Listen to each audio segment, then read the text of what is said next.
நண்பர்கள் அனைவருக்கும் வணக்கம்.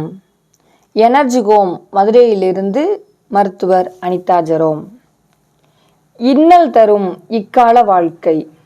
விஞ்ஞானம் வளர்ந்தாலும் வியாதிகள் குறைவதில்லை. ஆடம்பர வாழ்க்கையால் ஆரோக்கியத்தை கெடுத்து கொண்டிருக்கின்றோம்.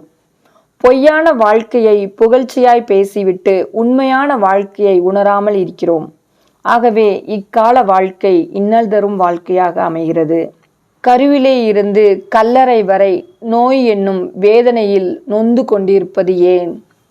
இயற்கைப்படி வாழாமல் எண்ணப்படி வாழ்வது, இயற்கை விதிகளை இழிவாக நினைப்பது, இயற்கை உணவுகளை உண்ணாமல் இன்னல் தரும் செயற்கை உணவுகளை இன்பமாய் உண்பது, காரம் புளி எண்ணெய் கலந்த கவர்ச்சி தரும் உணவுகளை கால நேரம் பாராது கணக்கின்றி உண்பது, தாகத்திற்கு அருந்தாமல் போதைக்காக குடிப்பது, இரவிலே விழிப்பது பகலிலே உறங்குவது, காம இச்சைகளை கணக்கின்றி செய்வது, பசிக்கு உண்ணாமல் பொய் ருசிக்கு உண்பது, உணவின் தன்மையை உணராமல் உண்பது, உடல் நலத்திற்காக உண்ணாமல் போலி கௌரவத்திற்காக புளிக்கும் உணவுகளை இரவில் உண்பது, இவைகள் அத்தனையும் இன்னல் தரும் யமன்களாகும்.